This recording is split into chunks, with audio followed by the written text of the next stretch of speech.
Major funding for KPBS Evening Edition has been made possible in part by Bill Howe Family of Companies, providing San Diego with plumbing, heating, and air restoration, flood and remodeling services for over 40 years. Call 1-800-BILL-HOWE or visit billhowe.com. And by the Conrad Trebas Foundation, Darlene Marcos Shiley, and by the following.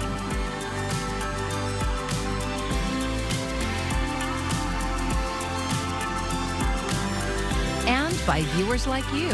Thank you.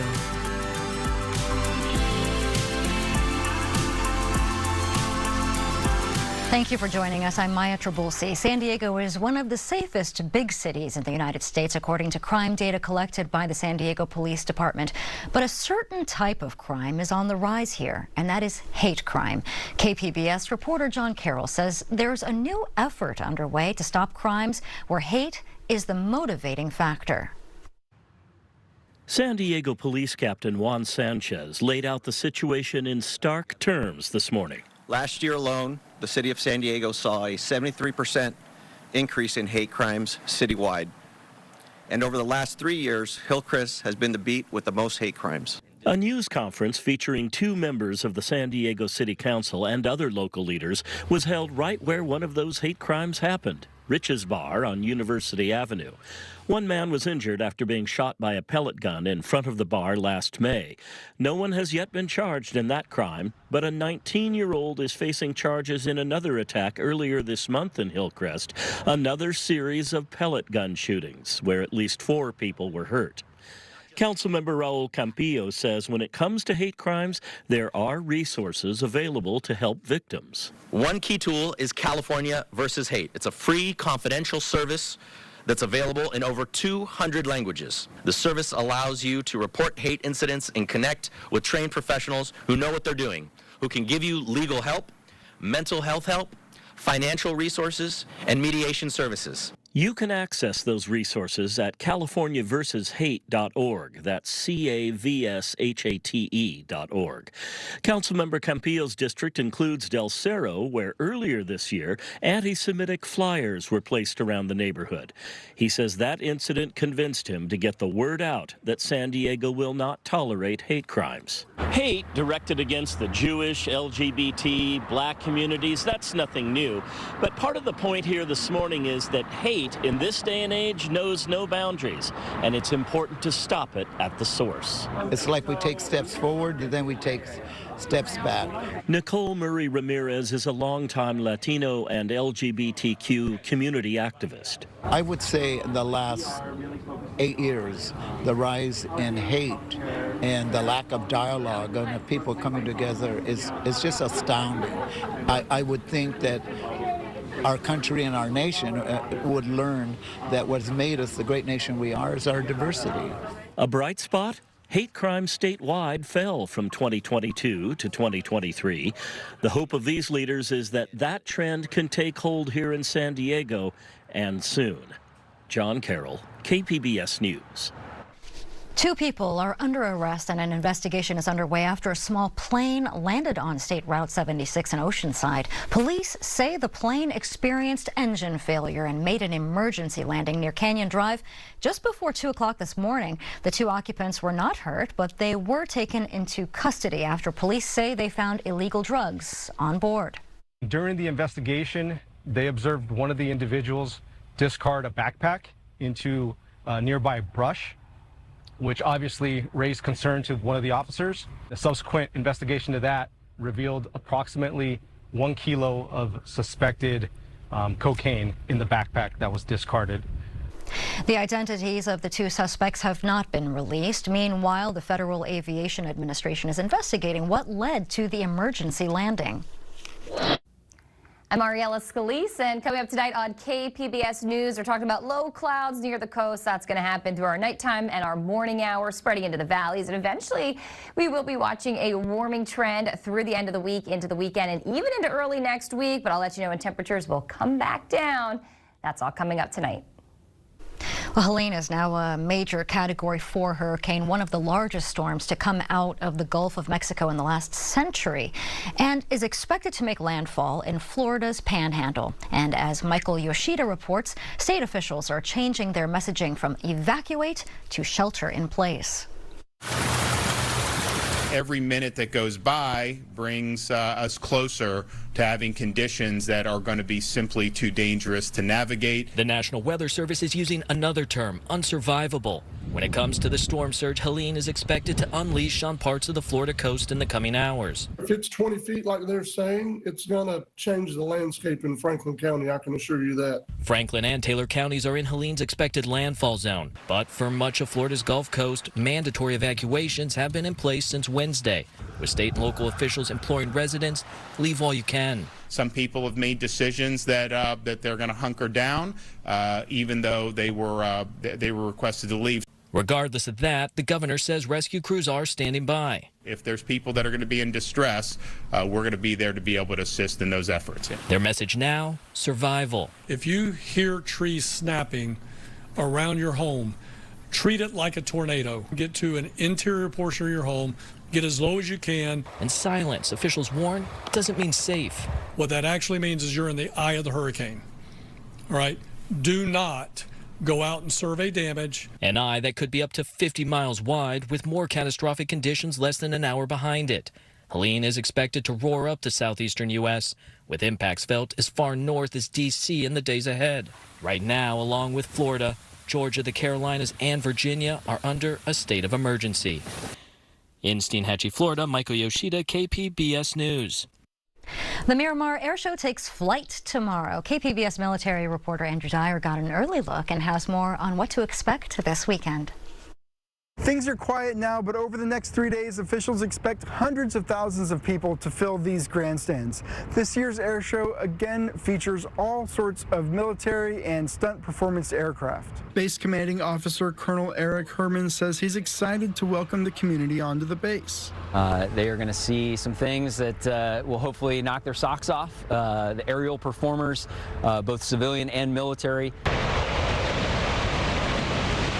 The Navy's Blue Angels flight demonstration team returns as headliners, but Herman says it's the Marine Air Ground Task Force demonstration he's excited about. It is incredible.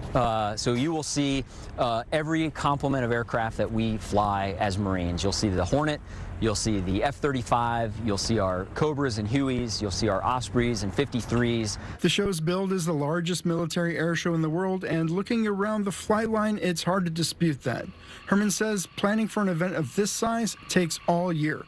As soon as the show ends Sunday, they'll start planning the next one. He says the Marines put in a lot of work to make this weekend happen. Remember, this is a working military air station, so 3rd Marine Aircraft Wing is executing training missions all the way up until the air show actually kicks off. And so we tried very, very hard to make sure that all of the logistical efforts that go to set this whole thing up don't intrude on our ability to be ready when the nation is least ready.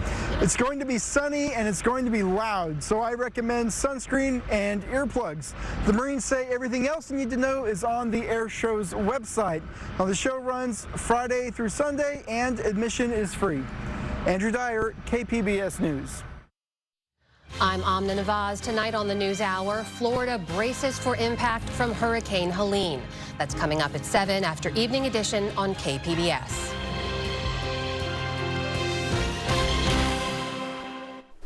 Ukrainian President Vladimir Zelensky is in Washington to appeal for help countering Russia's invasion. With November's election quickly approaching, Julia Bembrick reports this could be his final chance to convince a receptive American president of his country's war aims. Ukrainian President Volodymyr Zelensky sitting down with President Joe Biden. Russia will not prevail. Ukraine will prevail, and we'll continue to stand by you every step of the way. And meeting with Vice President Kamala Harris to present what he refers to as a victory plan. To be safe, secure, and prosperous, the United States must continue to fulfill our long-standing role of global leadership. We must stand with our allies and our partners. We must defend our democratic values and stand up to aggressors. People familiar with the plan say it acts as Zelensky's response to growing war weariness. It makes the case that Ukraine can still win and does not need to cede Russian-seized territory for the fighting to end if enough assistance is rushed in. His visit comes just weeks ahead of what is expected to be a close presidential election between Harris and former President Donald Trump. If Trump wins, many officials believe there could be a major change in the American approach to the war. Trump has claimed he will be able to, quote, settle the war upon taking office, and is suggesting he'll end support for Ukraine's efforts. Those cities are gone. They're gone. And we continue to give billions of dollars to a man who refuses to make a deal, Zelensky. Biden recently ordered a surge of assistance to Ukraine, directing the Pentagon to allocate any funding already approved by Congress before he leaves office. Reporting in Washington, I'm Julia Benbrook. As the cost of living in San Diego continues to strain families' budgets, schools are looking for ways to help feed students at home. KPBS reporter Katie Anastas visited Hancock Elementary School, where a new food pantry is serving military families. Brianna Van Dyke and her family moved to San Diego from Texas. She says the move came with some sticker shock. A Little Caesars pizza here is $11.47, and in Texas it was $6. Van Dyke supervises recess and lunch at Hancock Elementary School. Her husband is in the Navy. This school community has been there for us through lots of different hardships. Now the school has another way to support them, a food pantry. Wednesday marked its second food distribution. It was amazing. It wasn't just a bunch of canned goods thrown in a bag. That's usually what we end up finding at different food resources throughout San Diego. This time it was great because it was a mix of things that kids actually eat and want to eat. Hancock Elementary is one of the latest schools in San Diego County to get off Feeding San Diego's wait list for a school pantry. Nearly all of the students there have a parent in the military. We did a needs and assets assessment about 2 years ago, and we found that a lot of our families found food security to be difficult. So they wanted more snacks in the classroom, and they wanted food resources for them to use at home. Military members' housing allowance counts as income when applying for CalFresh. The San Diego Hunger Coalition has called for it to be exempt from income so that more military families can access that benefit. Feeding San Diego staff say school pantries can reduce the stigma of seeking food assistance by bringing it to a familiar, trusted place. For a lot of families, it's already on their day-to-day path, and so it makes the food a lot more accessible and just a lot more convenient. Feeding San Diego now distributes food at 44 schools in the county. More than 30 others are on the wait list. The organization says it costs about $30,000 to run a school pantry for a year. They'd need nearly $700,000 each year to take the remaining schools off the wait list. Katie Anastas, KPBS News. The rush to complete floats for the world-famous Pasadena Rose Parade is on, even with a few months until the actual event. Jasmine Viel takes a look at the behind-the-scenes action.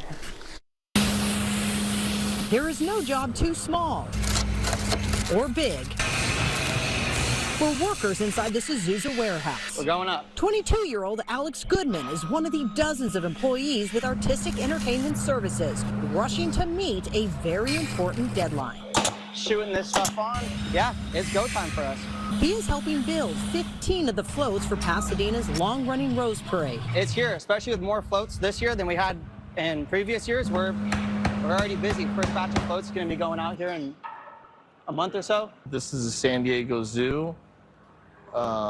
This one here is the UPS stores. AES owner Craig Bujaski took on more floats this year after one of the other float builders lost their parade authorization. He's trying to finish and move several of these floats out of the warehouse by the end of October. But it takes time before they can be tucked away beneath flowers and seeds.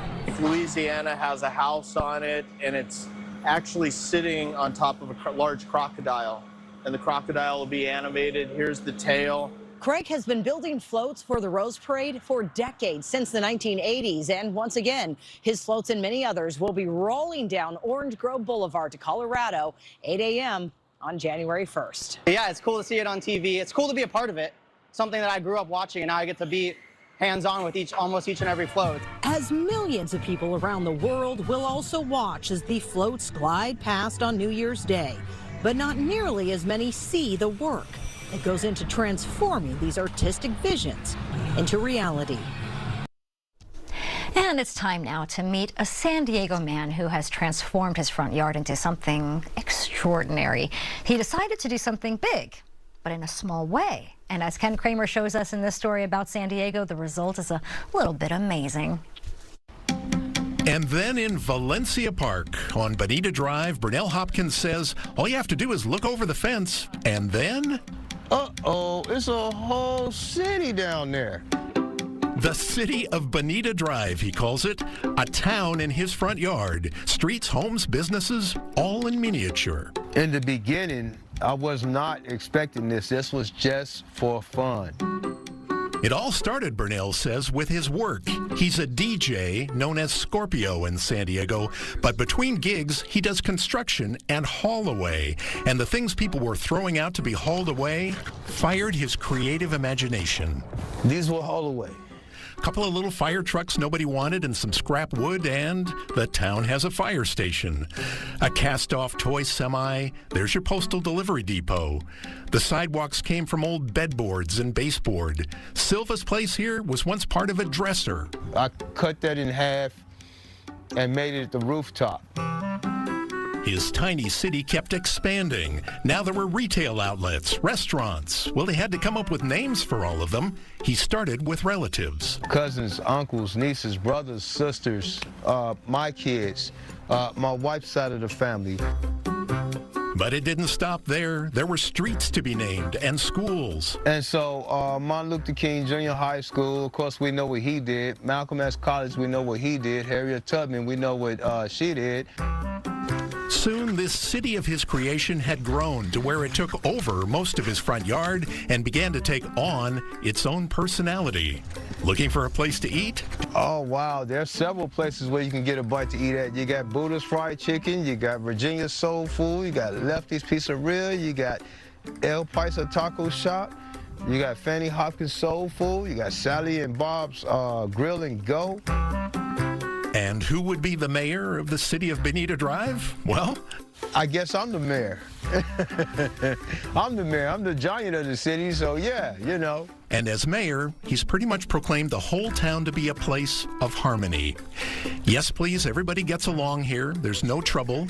It's a little community where everyone is kind, nobody goes hungry, and everybody has a parking space. You know, everything is cool, is laid back, and everybody is just in good spirits.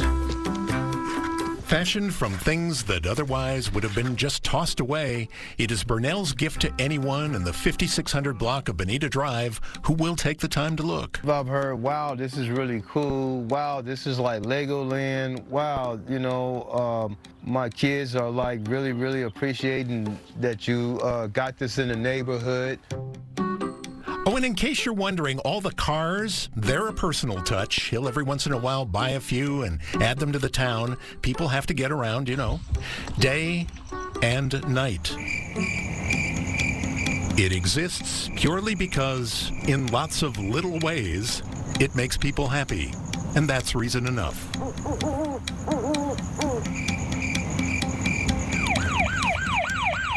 For just over the fence in the city of Bonita Drive, Valencia Park, USA, His Honor the Mayor would have it no other way.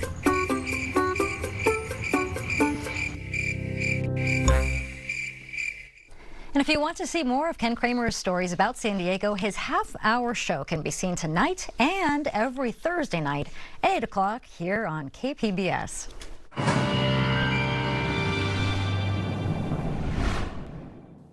And breaking it down with our weather headlines, as we will be watching a gradual warming trend. For some of us, the hottest temperatures through Saturday. Others, the heat peaks on Tuesday. We'll continue to watch those night and morning coastal low clouds. But we will be tracking a cooling trend as we head later into next week as we welcome in the first few days of October. Let's take a look through our San Diego County temperatures through tonight. Into Borrego Springs down to 74, Mount Laguna 62. Oceanside 60 degrees, and we'll watch those clouds move in. San Diego temperatures down into the lower 60s.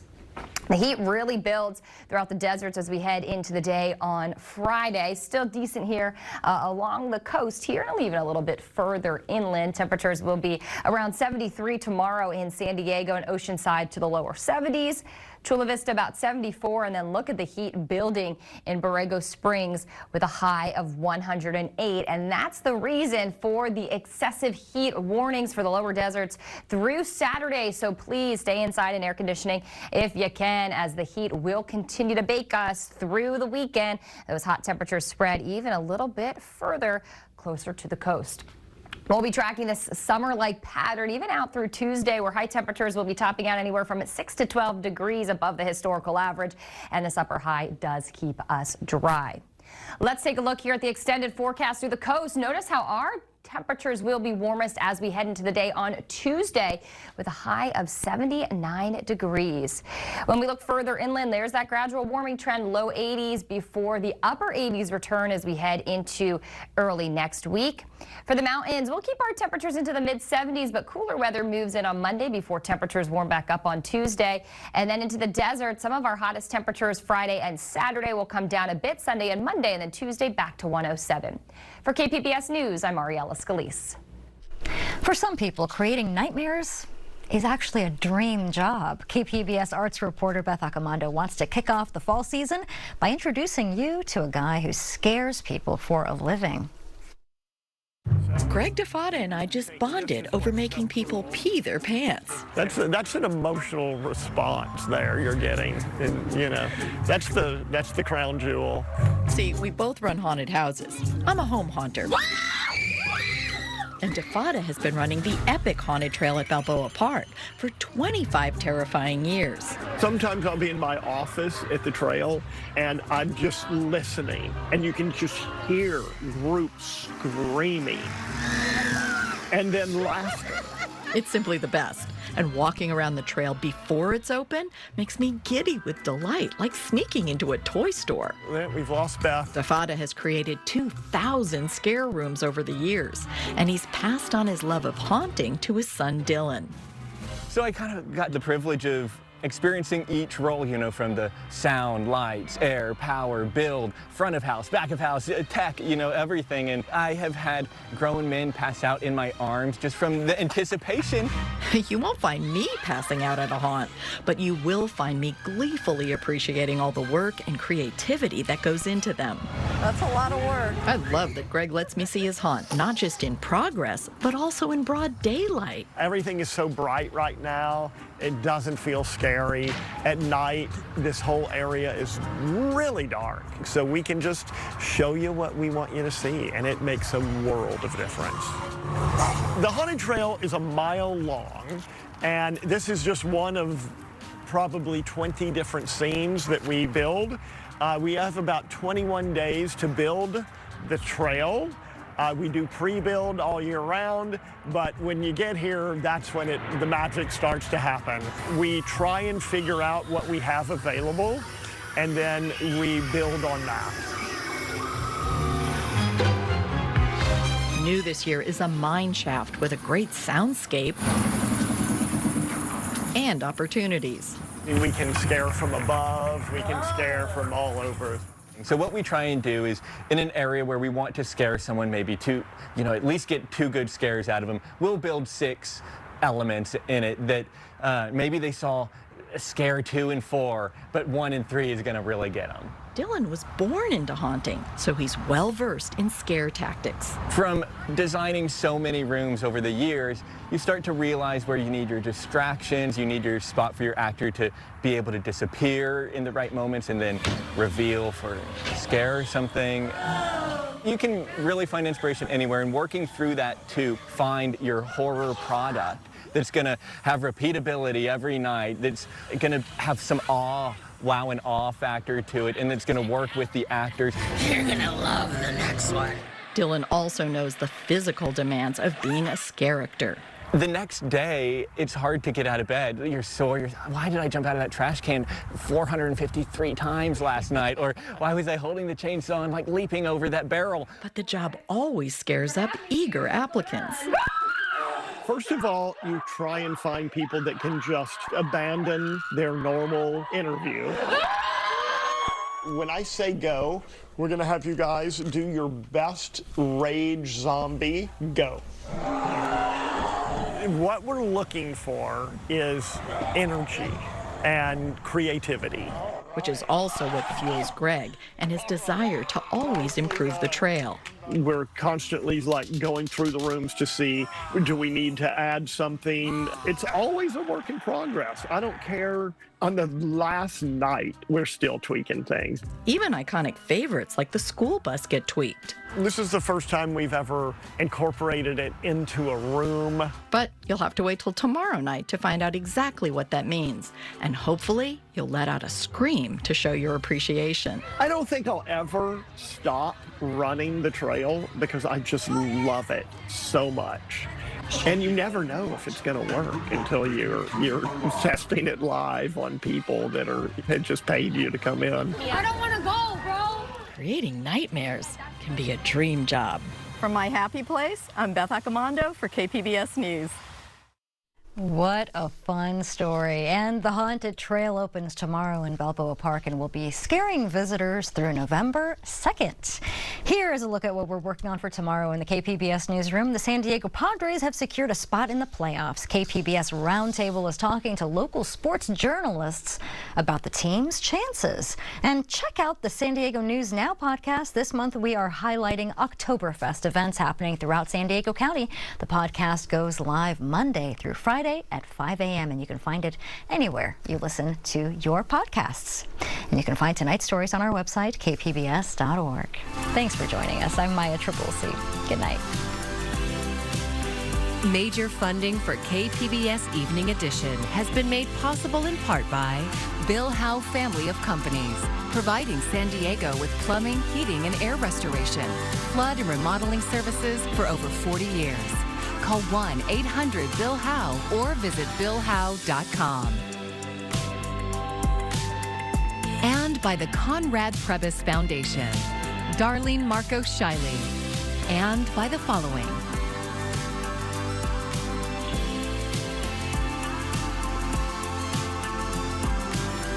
And by viewers like you. Thank you.